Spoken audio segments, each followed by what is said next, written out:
যোৱা ক্লাছত মই তোমালোকক দ্বিঘাত সমীকৰণৰ বৰ্গ সম্পূৰণ পদ্ধতিটোৰ বিষয়ে বুজাইছিলোঁ আৰু কেইটামান উদাহৰণ লৈ তোমালোকৰ লগত আলোচনা কৰিছিলোঁ। আজি মই এই দ্বিঘাত সমীকৰণৰে আন তিনিটা উদাহৰণ মই তোমালোকৰ লগত আলোচনা কৰিম। আৰম্ভণিৰ পৰা তোমালোকে মনোযোগ দিবা। এই উদাহৰণকেইটা হৈছে কি, এক নম্বৰ, দুটা সংখ্যা উলিওৱা যাৰ সমষ্টি 27 আৰু গুণফল 182। দুই নম্বৰটো ললো, দুটা ক্ৰমিক যোগাত্মক সংখ্যা উলিওৱা যাৰ বৰ্গৰ যোগফল 365। আৰু তিন নম্বৰটো ললো, এটা সমকোণী ত্ৰিভুজৰ উচ্চতা ইয়াৰ ভূমিতকৈ 7 সেণ্টিমিটাৰ কম যদি অতিভুজটো 13 সেণ্টিমিটাৰ, আন দুটা বাহু উলিওৱা। এই তিনিটা উদাহৰণ তোমালোকৰ লগত মই এতিয়া আলোচনা কৰিম। তোমালোকে আৰম্ভণিৰ পৰাই খুব মনোযোগ দিবা। কিবা অসুবিধা থাকিলে বা বুজি নাপালে মোক সুধি যাবা। এতিয়া মই প্ৰথম উদাহৰণটো লৈছো কি, দুটা সংখ্যা উলিওৱা যাৰ সমষ্টি 27 আৰু গুণফল 182। এতিয়া আমি যদি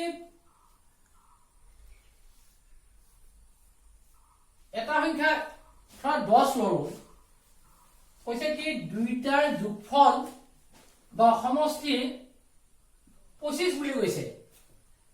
তেতিয়া আমি জানো এটা ধৰি ললো আমি 10, তেতিয়াহ'লে আনটো কিমান হ'ব? তোমালোকে নিশ্চয় ক'ব পাৰিবা। তোমালোকে ক'বা কি বোলে 15 ছাৰ।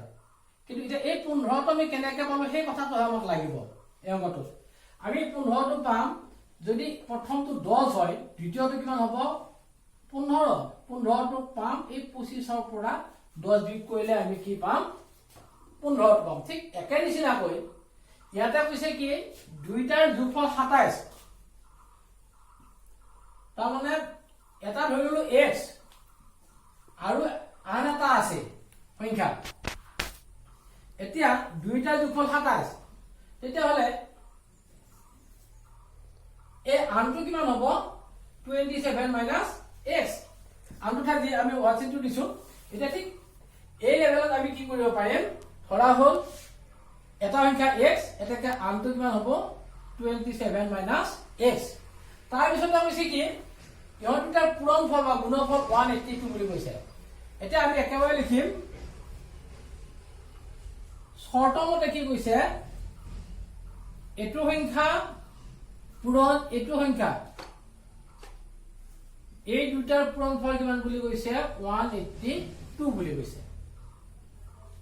এতিয়া চাওঁ আমি ইয়াতো পূৰণ কৰিলে কিমান হ'ব? 27x minus x square equal to 182। বা ইয়াক যদি আমি Digha a square plus bx plus c equal to 0 আহি লৈ যাওঁ, তেতিয়াহ'লে কিমান আহিব? minus x square plus 27x minus 182 equal to 0। যেহেতু এটা x square আগত মাইনাছ থাকি গ'ল, গতিকে -1 আকাৰে যদি আমি পূৰণ কৰি দিওঁ আটাইকেইটাকে, তেতিয়া কি হ'ব? x square এইটো মাইনাছ অৰ্থাৎ প্লাছ অৰ্থাৎ কি হ'ব? -27x এইটো মাইনাছ অৰ্থাৎ কি হ'ব? প্লাছ 182। এইটো আমি দ্বিঘাত সমীকৰণৰ আহি পাই গ'লো। এতিয়া আমি এইটো বৰ্গ সম্পূৰণ পদ্ধতিটো কৰিব পাৰো বা উৎপাদক বিশ্লেষণতো আমি কৰিব পাৰো। আমি এতিয়া উৎপাদক বিশ্লেষণ পদ্ধতিৰ সহায়তা কৰি এইটো কৰি দিওঁ। তোমালোকক উৎপাদক বিশ্লেষণ পদ্ধতি মই আগতে যি বুজাইছিলো সেইটো হেৰি কৰা মন কৰিবা। তাত x square minus 27x plus 182 equal to 0। এতিয়া আগৰ নিচিনাকৈ x স্কোয়াৰ সহগ আছে 1, 182 ও দুইটা পূৰণ কৰিলে কিমান হ'ব? 182। ইয়াক আমি দুটা সংখ্যা উলিয়াই লওঁ। আমি দুটা সংখ্যা উলিয়ালে কিমান হ'ব? 2 দি যদি কওঁ হৰণ কৰোঁ 9 2 18 1, আকৌ 91 হ'ল 7 কিমান হ'ব? 91। তাৰমানে আমি সংখ্যা দুটা কিমান পালো? এটা 14, এটা 13। এতিয়া আমাক লাগে 27 লাগে। যদি 27কে 13কে যোগ কৰি দিওঁ তেতিয়াহ'লে আমি কি পাম? 27 পাম। গতিকে কিন্তু চিনটো কি চিন আছে? মাইনাছ। গতিকে x স্কোয়াৰ 14ৰ আগতে কিমান হ'ব? 14x minus 13x plus 1 82 equal to 0. এটা ইয়াতে x এটা কমন লও, x minus 14 minus 13 কমন লও, x minus 14 equal to 0. এতিয়া x minus 14 দুটা একে আছে, গতিকে x minus 13 লও আৰু ইয়াৰে এটা লও x minus 14 equal to 0. এতিয়া x minus 13 equal to 0 এটাকে x equal to 13 তাৰমানে এটা সংখ্যা আমি 13 পালো আৰু x minus 14 equal to 0 এটাকে x equal to 14 এতিয়া আমি এটা পালো 13 এটা পালো 14 এতিয়া সংখ্যা দুটা কিমান হ'ব আমাৰ x ৰ ঠাইত যদি আমি 13 বহাই দিও এটো অৰ্থাৎ এটা 13 পালো আমি আনটো কিমান হ'ব 27 minus 13 equal to 14 গতিকে আমি সংখ্যা দুটা আমি কি পালো এটা 13 আৰু আনটো 14 এতেকে নিৰ্ণয় সংখ্যা দুটা 13 আৰু 14 এইটো হ'ল দুটা সংখ্যা ওলোৱা যাৰ সমষ্টি 27 আৰু গুণফল 182 এটা তোমালোকে কৰি লোৱা ইয়াৰ পিছত মই দ্বিতীয় উদাহৰণটো আকৌ বুজাই দিব ওলাইছো দ্বিতীয় উদাহৰণটো দিছে কি দুটা ক্ৰমিক যোগাত্মক সংখ্যা উলিওৱা যাৰ বৰ্গৰ যোগফল 365 এতিয়া এটা কৈছে কি দুটা ক্ৰমিক মানে একাধিক ক্ৰমে যোগাত্মক অৰ্থাৎ আগত কি চিন থাকিব লাগিব প্লাস চিন এটা থাকিব লাগিব ধৰিবা সংখ্যা ওলোৱা যাৰ বৰ্গৰ যোগফল 365 আমি অংকটো কৰি লওঁ ধৰা হ'ল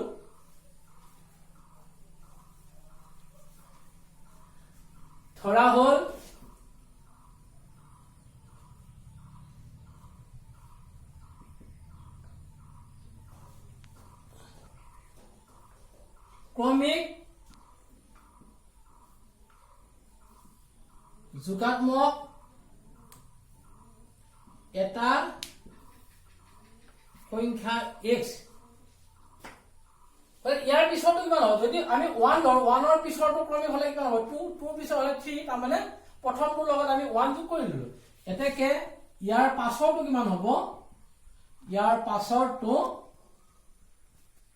হ'ব কিমান x plus 1 এটা কৈছে কি দুটা ক্ৰমিক যোগাত্মক সংখ্যা যাৰ বৰ্গৰ যোগফল 365 এতিয়া কৈছে কি শৰ্ত মতে ইয়াৰ বৰ্গ অৰ্থাৎ প্ৰথমটোৰ বৰ্গ x স্কয়াৰ দ্বিতীয়টোৰ বৰ্গ কিমান পালো x plus 1 হোল স্কয়াৰ কৈছে কি বৰ্গৰ যোগফল অৰ্থাৎ প্লাস কিমান বুলি কৈছে 365 এতিয়া ইয়াক আমি সৰল কৰি দিও x স্কয়াৰ প্লাস এটি a plus b whole square formula পৰি আছে a square plus formula 2 into a into b plus b square equal to 365 x square দুটা পালো আমি twice x square plus twice x plus 1 equal to 365 twice x square plus twice x plus 1 ইয়াক ভালো লৈ হলো minus 365 equal to 0 twice x square plus twice x minus 364 equal to 0 আমি দুইটা গোটেইটাকে হৰণ কৰি দিও x square plus x minus কিমান হ'ব 182 equal to 0 অৰ্থাৎ x square plus x minus 182 এইটো পালো এই ইয়াক আকৌ আমি কি কৰিম এবাৰ এই ৰাখিটো আমি উৎপাদকতা পুনৰ বিশ্লেষণ কৰোঁ উৎপাদক পদ্ধতি সহায়তা কৰি দিও এতিয়া উৎপাদক বিশ্লেষণ কৰিলে কিমান হ'ব 182 আমি আকৌ ভাঙিব লাগিব আমি আগু ওৰত পাইছিলো 182 ভাঙোতে 14 আৰু 13 পাইছিলো কিন্তু এবাৰ ইয়াতে লাগিব আমাক এটা x লাগে অৰ্থাৎ যদি আমি 14 টোৰ আগত প্লাস চিন দিও 13 ৰ আগত মাইনাস চিন দিও তেতিয়া 1 থাকিব অৰ্থাৎ যদি 14x plus 13x minus তেতিয়া এটা x থাকিব গতিকে আমাৰ সংখ্যাটো আমি কি পালো x square plus 14x minus 13x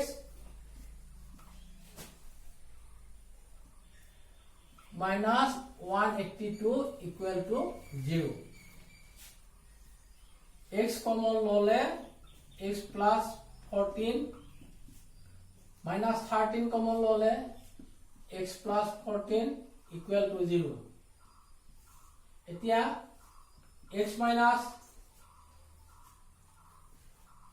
x plus 14 eta palu aru eta palu ki x minus 13 equal to 0. Etia x plus 14 equal to 0 eteke x equal to kiman hol minus 14 কিন্তু আমি যেহেতু হয় গেল মাইনাস হরা নাই গতিকে যোগান মগে ধৰিছিল গতিকে ই কি হ'ব গ্ৰহণ যোগ্য নহয় এতেকে x minus 13 equal to 0 এতেকে x equal to কিমান হ'ব 13 এটা সংখ্যা দুটা কিমান হ'ব এতেকে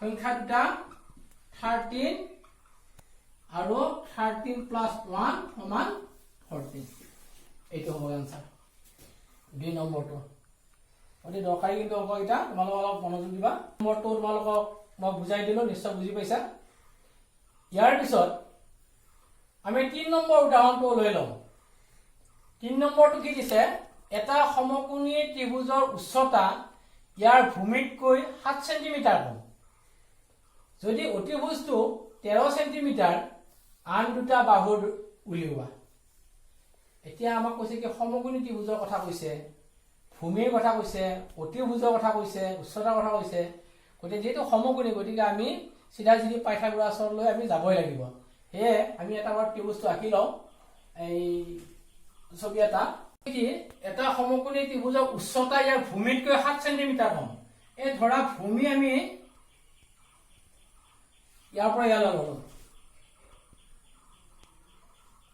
এ বি ভূমি ইয়াতে ধৰা 10 আছে 10 থাকিলে ইয়াতকে কিমান কম বুলি কৈছে 7 তাৰ মানে ইয়াৰ ভ্যালু কিমান হ'ব জয় কিমাটা হ'ব এ বি সি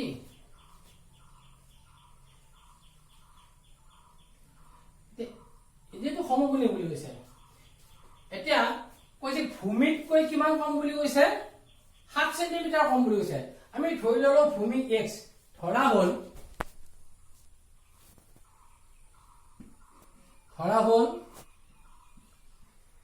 ভূমি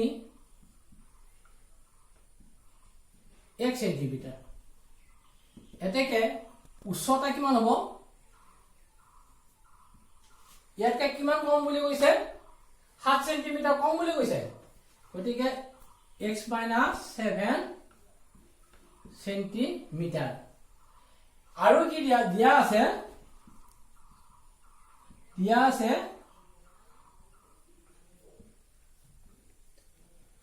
অতিভুজ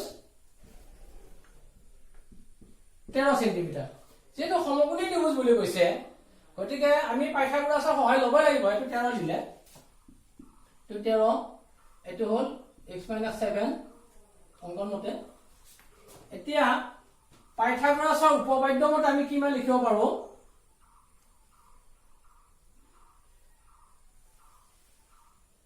x square plus x minus 7 whole square equal to হানি অর্থাৎ ভূমি স্কয়ার যোগ লম্ব স্কয়ার সমান কর্ণ স্কয়ার কিমান হ'ব গৈ x square plus এটো a minus b whole square formula পৰি আছে কোটি a square minus formula 2 into a into b b মানে 7 আছে plus 7 square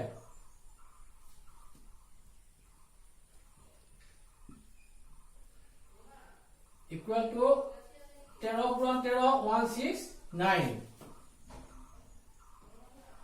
x square দুটা পালো plus x square minus 7 গুণ 14 x plus 49 ইয়াক ইফালে লগে লগে লইলো minus 169 equal to 0 plus x square minus 14x এটো বিপরীত সোয়া 169 49 কিমান থাকে 0 2 1 অর্থাৎ minus 120 equal to 2 আমি আটাইটা ঘন কৰিলো x square minus 7x minus 60 equal to 0 এতিয়া তাৰ পিছৰ লাইনটো আমাৰ কি হ'ব আকৌ আমি এতিয়া ইয়াক উৎপাদকত আমাৰ বিশ্লেষণ কৰি লওঁ আমি 60 ক ভাঙিব লাগিব 60 দুটা সংখ্যা ভাঙিব লাগিব ভাঙোতে আমি কি হলো 5 এৰে 12 পৰা 5 12 60 আৰু 12 পৰা 5 গল আমি কিমান পাম 7 পাম গতিকে 12 ৰ আগৰ চিনটো কি হ'ব মাইনাস চিন হ'ব আৰু 5 ৰ আগৰটো প্লাস চিন হ'ব গতিকে নেক্সট কি হ'ব x square minus 12x plus 5x minus 60 equal to 0 x common ললে কিমান হ'ব x minus 12 plus 5 common ললে x minus 12 equal to 0 x minus 12 আৰু x plus 5 equal to 0 এতিয়া x minus 12 equal to 0 এটাকে x equal to 12 আৰু x plus 5 equal to 0 এটাকে x equal to minus 5 যেহেতু আমি মাইনাস ধৰাই নাই গতিকে কিমান হ'ব এটো 5 টো গ্ৰহণ যোগ্য নহয় এটাকে কিমান হ'ব x equal to 12 অৰ্থাৎ x আমি কি ধৰিছিলো ভূমি অৰ্থাৎ ভূমি কিমান 12 সেন্টিমিটাৰ এটাকে উচ্চতা কিমান হ'ব 12 minus 5 সমান কি 7 সমান 5 সেন্টিমিটার তার মানে ত্ৰিভুজটোৰ ভূমি পালো 12 সেন্টিমিটাৰ আৰু উচ্চতা কিমান পালো 5 সেন্টিমিটাৰ এটো বহুত দৰকাৰী অংক আটাইতে তিনিটোৰ ওপৰত অলপ বেছি গুৰুত্ব দিবা প্ৰেক্টিস অলপ কৰি চাবা গতে ইয়াৰ পিছত তোমালোকে এই তিনিটা অংকৰ সহায় লৈ ইয়াৰ পিছত যিবিলাক অনুশীলনৰ অংক আছে হেবিলাক মানে ঘৰত কৰিবা কৰি মোক দেখুৱাবা আৰু যদি কিবা অসুবিধা থাকে মোৰ লগত পুনৰ আলোচনা কৰিবা আজি ক্লাছ ইমানতে সমাপ্ত হোৱা বুলি ঘোষণা কৰিলো ধন্যবাদ।